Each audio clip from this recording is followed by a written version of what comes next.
Olá pessoal, eu acho essa aula uma das aulas mais importantes que a gente tem, em especial porque a gente na verdade tem a parte prática que no momento está interrompida, mas a gente vai tentar ainda fazer, se tudo correr bem a gente ainda consegue ir para o campo, né, produzir uma fotografia documental de natureza, tentar colocar isso muito em prática, tá bom?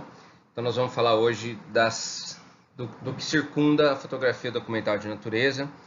Vamos começar a entrar numa parte mais técnica, mas ao mesmo tempo ainda conceitual. Vamos desenvolver um pouquinho isso daí. Para a gente ficar, eu vou tirar o vídeo aqui para poder ficar tranquilo para vocês. O Pepe Baeza diz que o documentarismo é definido como fotografias que trabalham com temas da realidade, né, e são produzidos em longos projetos, né, ou seja, precisam ter tempo para serem produzidos e posteriormente são exibidos em galerias, museus ou em forma de livro. Quer dizer, essa é uma definição do Baeza, mas é uma definição ainda de 2001 e a gente já tem hoje uma fotografia documental de natureza percorrendo muito mais o campo digital, né, fazendo muito mais referência da natureza em outras plataformas, em outros formatos, que não apenas em galerias, museus ou forma de livro. A Kátia Lombardi já tem uma visão da fotografia documental como sendo algo também de longa duração.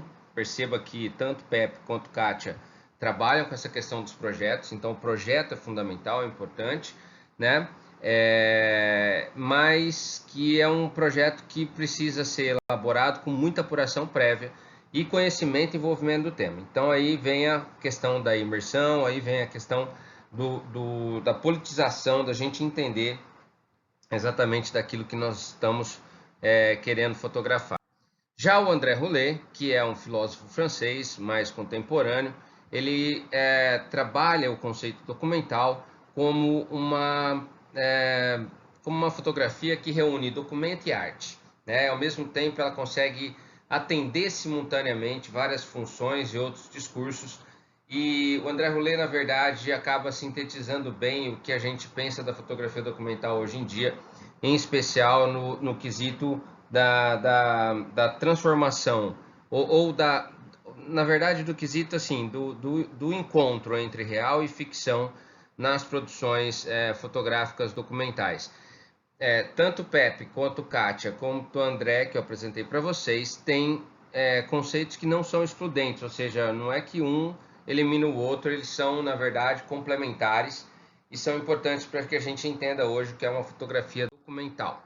Então, nesse sentido, como eu estava falando, o André Roulet trabalha já com uma fotografia documental muito mais híbrida, ou seja, uma produção que trabalha muito mais com realidade e ficção. Isso para os novos fotógrafos é fundamental, porque a gente sente hoje em dia uma necessidade muito grande de trabalhar com ficção.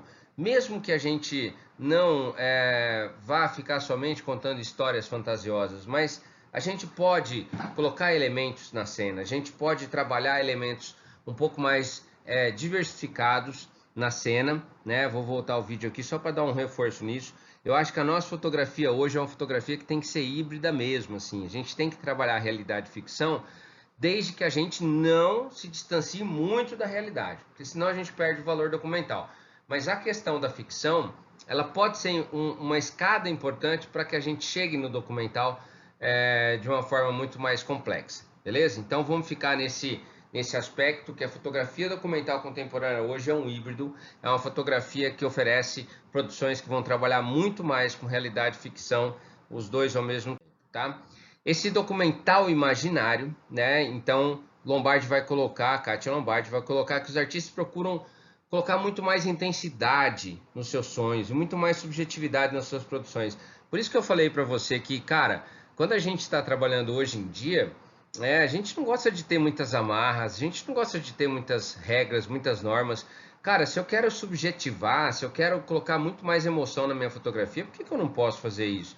Né? Por que eu tenho que, evidentemente, operar dentro de um campo documental que não é somente, que fica somente naquele, focado na realidade? Quer dizer, eu posso sair um pouco mais, eu posso poetizar mais, eu posso reestruturar essa minha fotografia dentro de um caráter muito mais explorador, muito mais poético, muito mais significativo das imagens, muito mais conotativo da imagem do que a gente tinha nesse documental mais de raiz aí, né, que a gente viu até agora. Mas agora a gente está trabalhando com um híbrido, a gente está buscando muito mais uma informação concreta.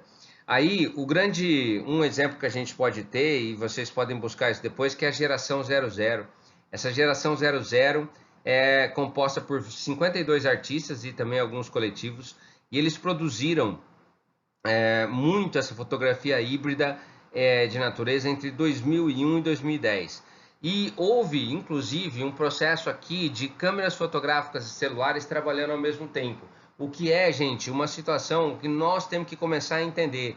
Por mais que às vezes a gente fale assim, não, quem não fotografa com câmera profissional não é profissional, às vezes a gente tem essa tendência, porque a gente tem um puta equipamento do lado e a gente fala assim, cara, se eu falar que o celular faz uma foto melhor, por que eu vou ter uma câmera dessa? Mas não, a questão sempre está muito mais ligada ao olhar e ao sentimento, à sensibilidade, o uso dos 5 sentidos, do que evidentemente a um equipamento. Vocês sabem disso, já falei isso muito para vocês, falo sempre que a câmera é só um recurso.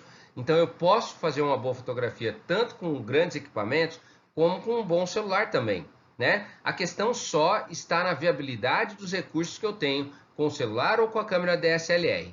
Então, nesse caso aqui, nesse projeto que eu estou mostrando para vocês, os artistas, cara, viajavam em cima de celulares, viajavam em cima de câmeras e não estavam muito preocupados aí se alguém ia falar que estava com câmera profissional ou não. Quer dizer, o que a gente percebia no final é que novas linguagens iam sendo criadas, porque o celular favorece isso, o celular é um aparelho que permite muito mais, não só uma comodidade, mas muito mais flexibilidade para a produção da foto.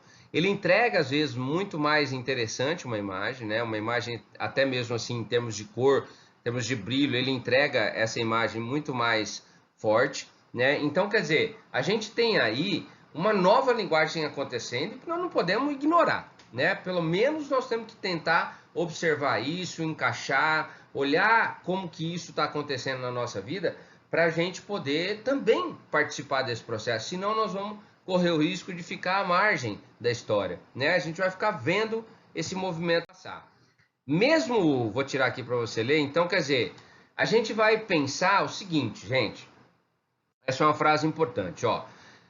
Mesmo apresentando aspectos ficcionais, as fotografias documentais referem-se também ao real. Falei para vocês, porque a gente não pode desconsiderar o real na fotografia documental. Mas a expressão subjetiva, os conceitos e as ideias que a gente vai criando ajudam o espectador a compreender mais a realidade. Porque assim, por mais que eu coloque a realidade escancarada na frente do meu espectador, quando eu jogo sentimento, quando eu jogo emoção, quando eu jogo subjetividade, quando eu coloco ele para pensar, ele até mesmo compreende melhor a realidade. Gente, compreender a realidade é difícil, é complicado, é complexo, mas quando você choca primeiro o espectador, ele para pensar naquilo. Então as imagens hoje, principalmente imagens documentais de natureza, estão sendo produzidas não só naquela estética básica da natureza em si, do movimento dos animais, da questão da exuberância das plantas ou das florestas. A gente está falando hoje de choques, né? A gente está falando hoje de choque visual, né? E esse choque visual é o que faz, por exemplo, que o espectador compreenda melhor a realidade. É um choque que você vai ter entre o que é razão e também um pouco do que é emoção na sua fotografia. Essa fotografia hoje de natureza, a fotografia documental de natureza, ela precisa ter então, gente, enigma, ou seja, nós vamos gerar questionamentos. São interessantes as fotografias que são produzidas hoje em dia dentro do processo documental de natureza, porque você muitas vezes você é levado a pensar imediatamente, você é levado a pensar e falar assim, cara, mas o que é que está se querendo colocar aqui? Porque eu sei que tem uma natureza, eu sei que tem um animal aqui, eu sei que tem uma floresta aqui, eu sei que tem uma planta, mas me parece que não é bem isso que o fotógrafo está querendo colocar. E aí vem a questão política. Aí a gente entende a questão política. Por quê? Porque a política abre discussões. A política é o espaço dos debates, né? E se ela abre discussões, se ela abre debates, ela vai oferecer para a gente uma narrativa com uma força sentimental muito maior. Então, gente, o que a gente tem hoje na fotografia? Nós temos enigma, nós temos política, nós temos romance, nós temos ficção e temos realidade misturados ao mesmo tempo. É o que se espera hoje numa fotografia documental de natureza, é o que se espera hoje daquilo que a gente quer mostrar para as pessoas, daquilo que a gente quer mostrar, mas não só daquilo que é o visível, mas aquilo que também é o invisível, aquilo que está por trás, aquilo que está saindo de dentro da gente, dentro de uma emoção mais perfeita. Quando a gente busca isso, alguns exemplos, a gente começa a encontrar alguns fotógrafos contemporâneos que trabalham com natureza que já oferecem para a gente essa visão mais híbrida entre realidade e emoção, né? Essa realidade e ficção. O Araquém Alcântara é um deles. O Araquém, ele é um fotógrafo que ele hoje é meio que um popstar, né? Dentro da cadeia fotográfica, mas na verdade, ao mesmo tempo em que ele tem um pouco dessa riqueza, né, da riqueza assim, de ser uma pessoa mais icônica hoje em dia, o Araquém oferece para a gente uma visão ainda bem mais de natureza raiz, né, mas que ao mesmo tempo oferece também um pouco mais de poesia. Então, quando você vê uma foto dele nesse momento que você tem aqui, ó, uma relação direta entre homem e natureza, né, entre homem e animais, quer dizer, você vê o quanto, na verdade, o Araquém consegue oferecer para a gente uma visão mais híbrida mesmo dessa realidade, né? Ou seja, uma situação mais trabalhada, uma situação mais emocional, mais ficcional, mas ao mesmo tempo emocional. Eu gosto muito dessa foto da onça, porque para mim uma foto que tem uma ficção no meio, sabe? Aquela coisa do animal, aquela coisa do animal e do monstro, né? Aquela coisa mitológica. Quando você vê uma cena dessa, você não vê só uma onça, né? Você tem aí todo um aspecto que gera pra gente uma série de pensamentos que vão longe, né? A gente começa a viajar muito longe com isso. Essa fotografia aqui, eu não lembro agora o nome dessa ave, mas é como se fosse um mutum, né? Que existe na Mata Atlântica. Essa fotografia ela é sensacional porque ao mesmo tempo que você vê a ave abrindo as asas, você vê lá no fundo uma palmeira fazendo uma espécie de uma luminosidade, trazendo uma luminosidade para a cena que você vê, né? A impressão que dá é que alguém jogou uma luz lá de trás para que essa ave fosse depois, posteriormente, iluminada e fosse até mesmo a posição dela, tá como se ela fosse realmente uma atriz, né? Sei lá, um personagem principal da floresta, uma coisa importante nesse processo. Então, o Araquém tem muito disso, né? E ele fotografa desde a década de 60, que ele dedica-se a essa documentação da natureza e também do povo, né? Araquém fez muitos trabalhos com o povo brasileiro e hoje ele é uma referência nacional, uma forte inspiração para a gente. Tem acervos em vários museus, né, do mundo inteiro, tem muita produção, são 47 livros, na verdade, com temas ambientais. Então, quer dizer, são produções que jogam a gente para um ambiente bem diferente, né? Ó, tá vendo? São situações simples, mas ao mesmo tempo muito fortes. Quando a gente faz uma imagem dessa em ângulo normal, né? Você coloca olho no olho com a onça, isso tudo traz para a gente outra realidade, traz um pensamento diferente. Olha aqui o povo aparecendo, né? O povo da floresta aparecendo. E eu acho que isso, na verdade, que começa a fazer diferença muito nessa fotografia de natureza, porque até então se fotografava a natureza pela natureza. Não se admitiria que um homem estivesse presente no meio dessa natureza. Mas aqui a gente está, porque na verdade essas crianças vivem ali, né? Essas crianças são parte específica desse trabalho. Quer dizer, de alguma maneira, você tem aqui um manifesto, né, do fotógrafo, de causas ecológicas também, né? Ou seja, da relação do homem com a natureza, né? Você tem ali um trabalho que vai se aproximar muito forte de revistas internacionais, de estéticas internacionais da fotografia, mas ao mesmo tempo também uma fotografia mais simples, uma fotografia bem brasileira, né? Uma coisa bem enraizada. O Antônio Sagers é outro fotógrafo que trabalha bem essa questão da fotografia documental da natureza, e o Sagers, ele traz para a gente um claro exemplo do que essa questão da fotografia entre misturando realidade e ficção, né? Porque ele faz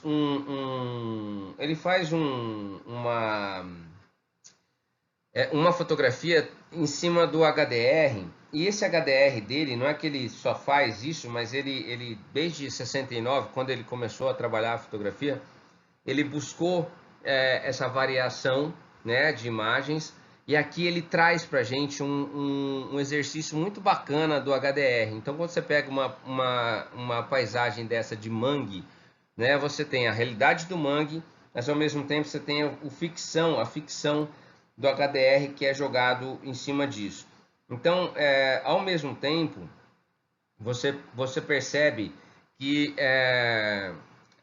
o Sagers trabalha um pouco essa questão do espelho, ele trabalha um pouco essa questão da iluminação mais exacerbada, quer dizer, ele vai puxando para a fantasia, né? Tem essa fotografia aqui, ó, que é uma fotografia noturna em longa exposição e trabalhado também em HDR. Quer dizer, olha que fotografia sensacional, e a gente encontra aí uma espécie de uma estranheza, né? Tem um jogo também de espelho nisso daí, tem uma fotografia muito mais, foge um pouco da questão mecânica da imagem, né? E que oferece para a gente essa mistura entre realidade e ficção.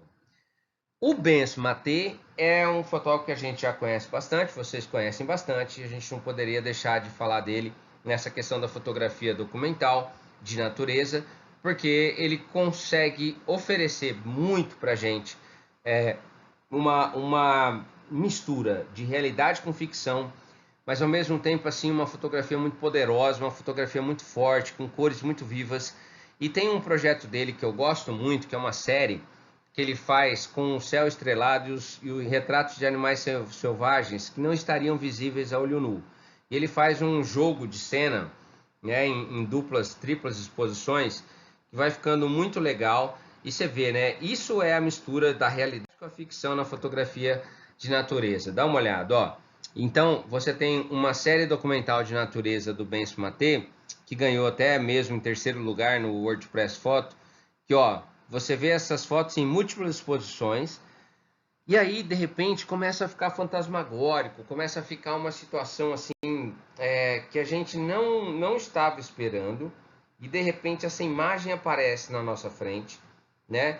E ela causa estranheza, né? Ela causa um incômodo. É isso que a gente está falando, de causar um incômodo, de fazer a gente parar para pensar mais na imagem, né, que está sendo produzida. Olha só, que fantástico, né? São múltiplas exposições, a gente consegue ter o horizonte numa longa exposição, né? O céu numa longa exposição, mas os animais que apareceram ali foram fotografados, entraram em múltiplas exposições na imagem do Maté. Né? Ele é um cara sensacional, vocês já estudaram ele, né? Já trabalharam um pouco isso. E olha só, essa foto do hipopótamo, para mim, é a mais interessante, é a mais figurativamente, é uma imagem que me incomoda demais, né? Não é só uma montagem ali, a gente tem uma relação muito forte do animal com a natureza, enfim, é uma foto muito poderosa, né? Essa do elefante e da zebra também, né? São também múltiplas exposições. Há um jogo ali de edição, mas, cara, é impressionante como a gente consegue ter uma dimensão diferente. A impressão que dá é que eu estou realmente na África no meio de uma noite e eu estou vendo esses animais do jeito que eles são, porque eles não são visíveis a olho nu naquele momento, né?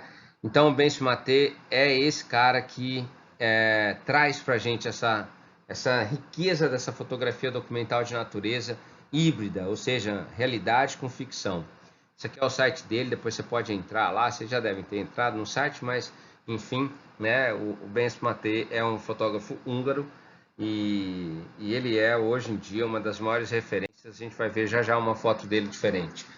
Tem um fotógrafo que é cineasta também, que é o Robson Roberto, esse cara que está aí. E ele produziu uma série Natureza Viva. E ele buscou algumas metamorfoses naturais, né? O que seria isso? Areias e cursos d'água viram árvores e florestas. Olha só, essa é um dos mais bons exemplos que a gente tem da relação entre realidade e ficção na fotografia de natureza. Dá uma olhada nessa foto. A impressão que dá é que ele fotografou uma floresta, mas no fundo, o que é isso daí?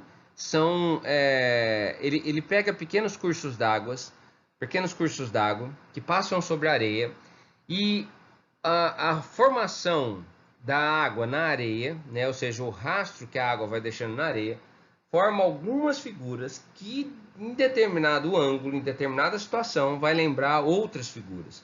Quer dizer, você tem aí a formação de uma floresta, né?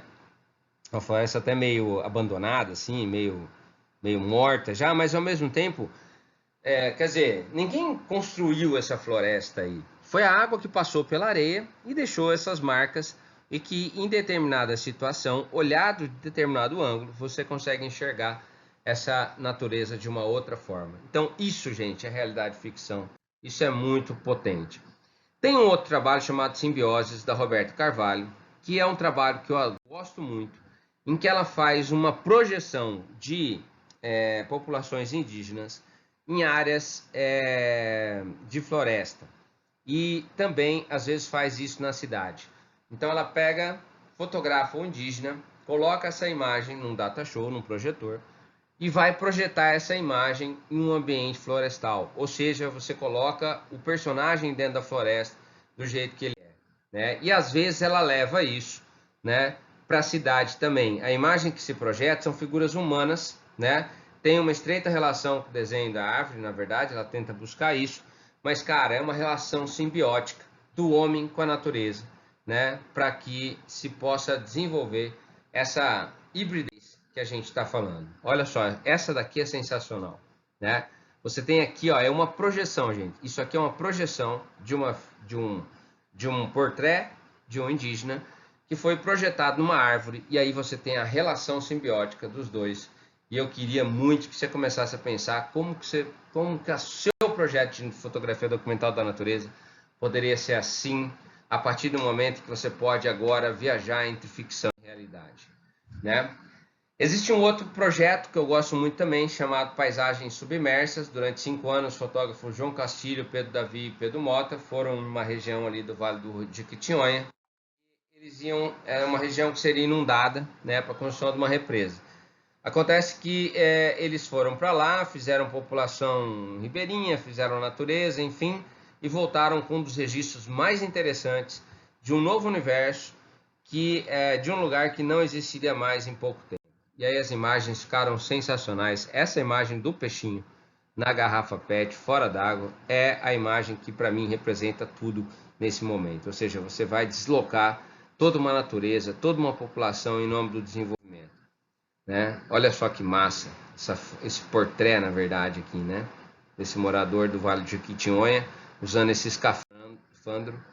Esse cara aqui pescando, né? Ou pelo menos, pescando não, mas está mexendo no remo, né, do barco dele. Mas pensa, cara, que essa foto parece muito mais uma pintura do que efetivamente uma foto, né? Eu gosto muito desses nuances, dessas texturas, né, que são realmente muito poderosas. Ó, muito bom, né? Assim, tudo muito bem sacado, tudo bem colocado, foto bem ajustada, né? Com cores bem ajustadas, isso faz muita diferença. Quer dizer, o natural e o social estão se fundindo na natureza, porque a natureza não é só apenas paisagem, né? A natureza se transforma, gente. Ela é simbiótica, ela revela a presença humana a cada momento, né? A cada instante, a cada índice que eu capto, a cada sinal que eu capto da realidade do homem, né? Isso sinaliza que não só é um isso foi, mas também pode ser um vir a ser. E isso é importante na fotografia documental, porque ela traz para a gente justamente esse lance de você fundir natural e social, né? É uma transformação, é uma simbiose que nós temos que pensar sempre quando a gente vai produzir fotografia documental de natureza. Eu não produzo mais fotografia de natureza sem pensar na relação simbiótica entre homem e natureza. É difícil a gente ficar somente na questão natural, especialmente no lugar onde a gente vive, que já foi explorado pelo homem, né? Olha só aqui essa fotografia, que é uma fotografia da Joan Kelly, né? Que é uma fotografia muito espetacular com relação à natureza, relação homem-natureza, pessoas na praia e essa tempestade, isso aqui é na Austrália, essa tempestade vindo de alguma forma e você ali, e eu pensando que essa mulher não vai fugir dali, né? E assim, mas tudo isso, tirando as brincadeiras, a gente vê essa relação mesmo do homem e da natureza, é muito forte isso.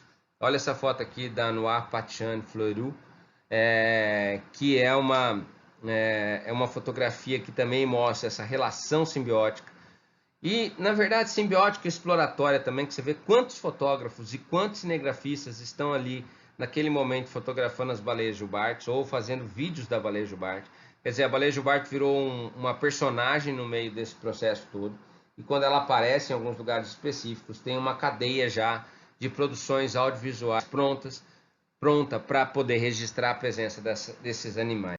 É muito difícil. O Sérgio Tapiro, que é um fotógrafo peruano especializadésimo em fotografia de vulcão.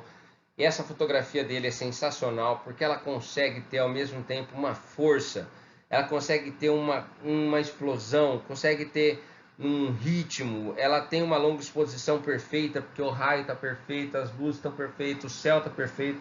Quer dizer, isso só acontece, gente, com muita dedicação, muita coerência naquilo que você está fazendo, muito tempo para aquilo, ou seja, muita permanência nos lugares, para que você consiga ter uma relação tão próxima assim com a natureza.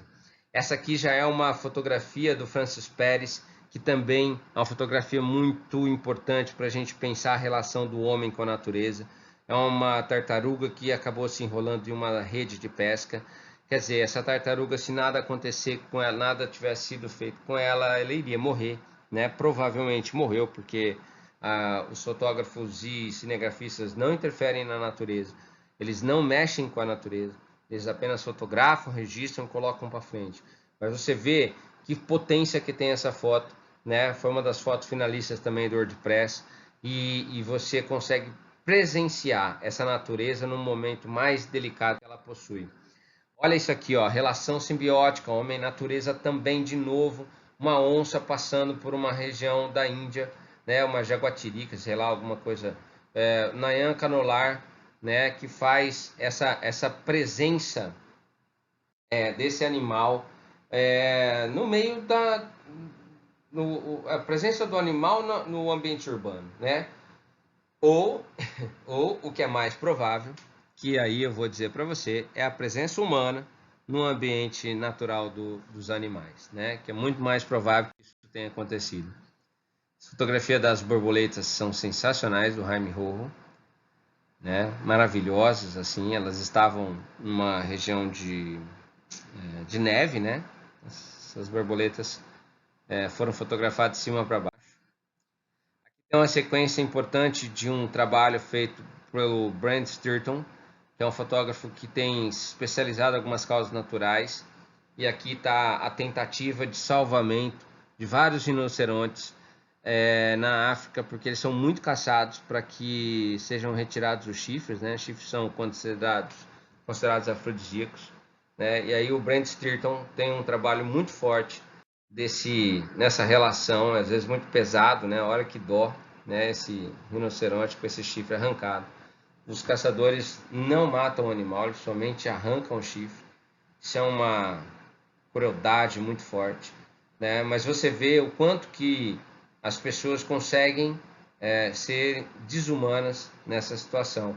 E ao mesmo tempo que você tem grandes seres humanos que estão buscando registrar isso, documentar isso, como o Brent Stirton, para levar para a gente essa situação mais crônica, né, que a gente tem vivido hoje em dia, né, dentro da realidade. Esse filhotinho foi salvo também, mas perdeu o chifre, né, e você vê essa relação aqui, ó, de novo, homem, animal, sempre muito próximo, porque tem que interferir, né, em algum momento, no sentido assim, da interferência política já, né? Aqui a gente já vê uma interferência mais política, no sentido de colocar em discussão a questão do enigma, da política, né, e do romance, que eu falei para vocês lá atrás, que é o que se espera hoje da fotografia documental de natureza.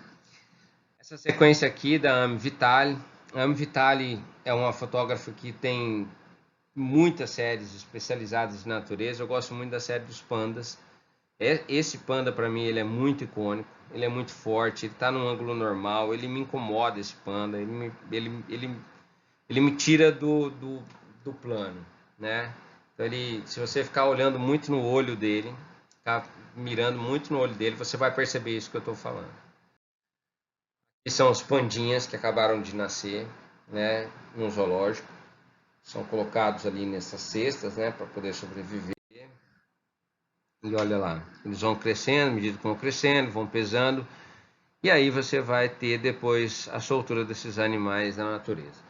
Para a gente finalizar, eu vou mostrar uma foto do Benço Matê, que é essa foto aqui, que ganhou o WordPress de 2018, 2019, acho que 2019, foi 2019. Ele ganhou esse prêmio do WordPress Foto, Fotografia de Natureza, com essas rãs que têm as pernas arrancadas, ainda vivas, para servirem de pratos, né? São iguarias, e eles arrancam a perna das rãs, ainda vivas, e já servem, e obviamente jogam as rãs de volta na água. O Benço Matê ficou ali com a câmera dentro da água, né, tentando esperar o momento que essas rãs caíam, e assim, isso é um balé horroroso, na verdade, porque as rãs estão todas mutiladas, né? Mas é um balé, tem uma riqueza, tem as ovas das rãs que acabam explodindo, né? Porque são arrancadas, a barriga sai também.